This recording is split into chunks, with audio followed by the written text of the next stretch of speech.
Hey, it's Thomas Mulready from CoolCleveland.com, and we are here today at PlayhouseSquare, right outside the Cleveland Playhouse's new theaters, and we're here with Corey Atkins, Artistic Associate for Engagement. Thank you so much for meeting with us today, You're welcome. Corey. Glad to do it. Talk about your title, first of all, because it's one of only a couple in the country, really, on engagement, and it goes beyond your normal engagement. Yeah, you know, for a long time in arts organizations of all types, you've had you know, audience engagement or community outreach positions. The difference between this position and those is that those generally fall under the marketing department, because what they are essentially is kind of a touchy-feely way to get people to buy tickets. That's right. It's always about butts and seats in this business. It's always about, space. and there's nothing wrong with that. But right. You know, this position is in the artistic department, and it's a recognition that, you know, if you move into a new town and a stranger invites you over to dinner, you don't know what to expect, you don't know what they're going to cook, you don't know if you want to go. So my job is about taking the casserole to that new neighbor. It's about creating that relationship, helping people know who we are, what we do, why we matter to them in their life. So it's creating relationships, not selling tickets. This is so critical because the arts have a tendency to be in the ivory tower. They build these edifices, they say come up the steps sometimes, you know, into our art museum or gallery or theater or what have you. And I don't think we realize often how far people are from the art, and they really need a sort of just a welcoming face, right? Yeah, I mean, I think that can be the perception, that ivory tower perception. I think our move downtown has gone a long way, and I think our numbers show that they've gone a long way. Talk about your numbers. Breaking that You've been here about a year now. You came about the time that the theater moved downtown. I did, yeah. My official start date was May 1st of last year, so coming up on my first anniversary. Congratulations. And the numbers from the first part of the season in this awesome theater right behind us here, right. Over the same period last season, we doubled our single ticket sales, which is tremendous. You know, I think just this area, being part of this area that is a place where you can grab a drink, dinner, dessert after the show, there are other people around, it feels like an event, an experience, not a sort of drive-in, drive-out. It really is. Talk about the kinds of programs you do, because you're there at the beginning when these programs are being put together, right? Yeah. And that's what's really different. You're not here to say take it and market it or sell it or outreach it. You're helping design these things. Yeah, I mean, really, since it was a brand new position this season, the watchword has been experiment this year. Great. So, you know, in my mind, engagement is about a couple of things. Relationships, like I mentioned, and a big part of that is access.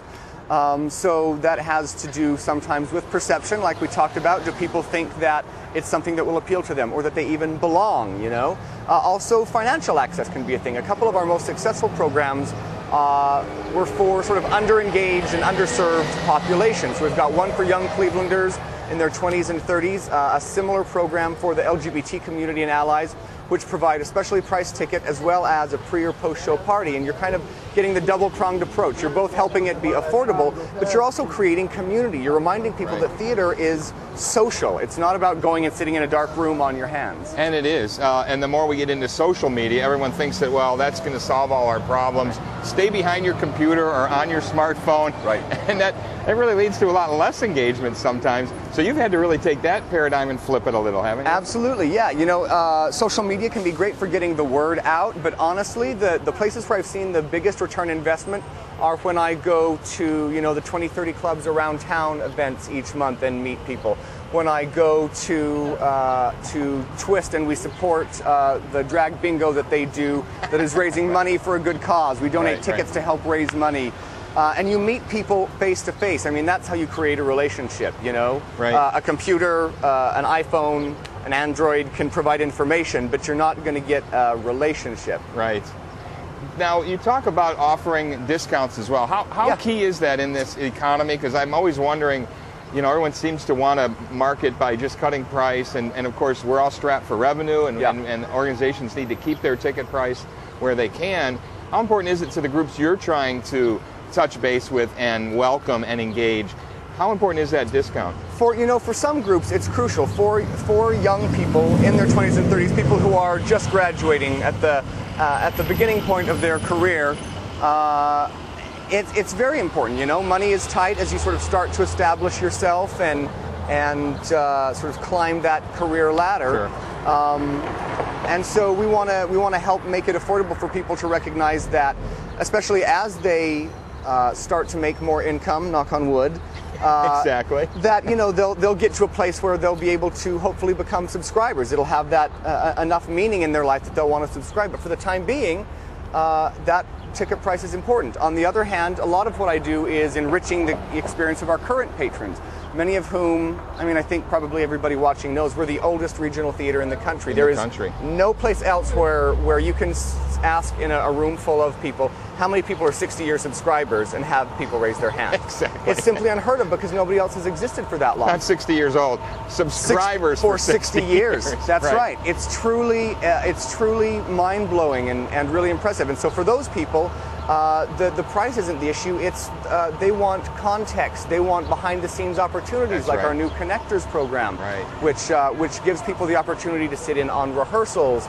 to attend workshops and discussions with our designers, with directors, find out what it is that our marketing department does. How do you sell tickets to a show? Right.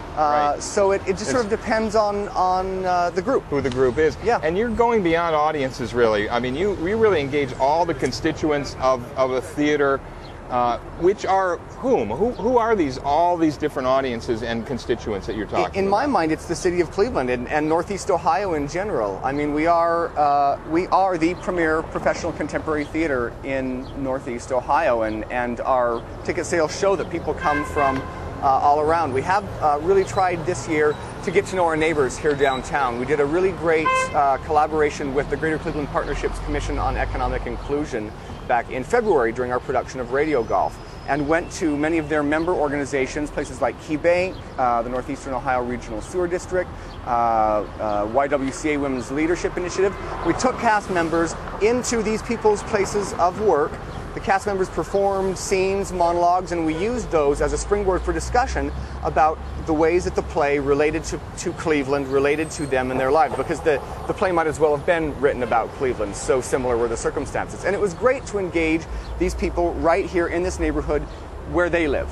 And this is what art does, right? We tend to forget this sometimes. We put on a show, we think it's about a certain time, a certain place, we build a set to transport you elsewhere. Right. But really, this is about humanity. This is about us telling stories to ourselves so we know and learn who we are, right? That's exactly right. Yeah, we've the production that's running right now that opened on Wednesday, In the Next Room, or the Vibrator play, set in the 1880s.